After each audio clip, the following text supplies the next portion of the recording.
Tariff tariff tariff tariff की बातें हर जगह हो रही है, लेकिन क्या आपको पता है आईफोन 16 प्रो 256 GB टैरिफ लगने के बाद कितना महंगा हो जाएगा।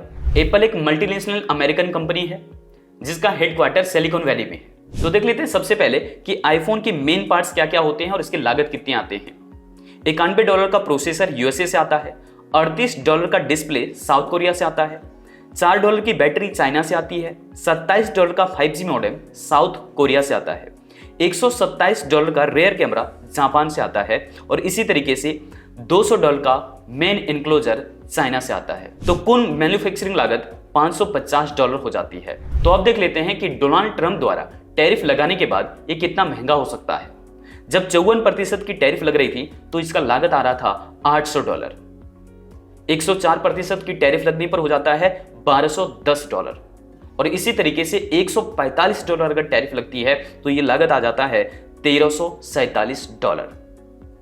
अब समस्या यह है कि आईफोन 16 प्रो 256 GB की सेलिंग प्राइस अमेरिका के अंदर है मात्र $1000, यानी कि सीधा सीधा कहें तो टैरिफ लगने के बाद इसकी कास्ट प्राइस आ जाती है $1347, यानी कि $347 का घाटा। इसके बाद भी पूरी मीडिया में ये खबर चल रही है कि $245 जो टैरिफ लग सकती है और जिसके बाद सोचो कि ये और भी कितना ज्यादा महंगा हो सकता है। इन सब के परिणाम एप्पल कंपनी को हो सकता है भारी नुकसान। अगर टैरिफ नहीं हटे तो हो सकता है कि आईफोन 16 प्रो 256 GB इंडिया में सस्ता हो जाए। अमेरिका की चिड़िया अब शायद सोने की चिड़िया बन गई है।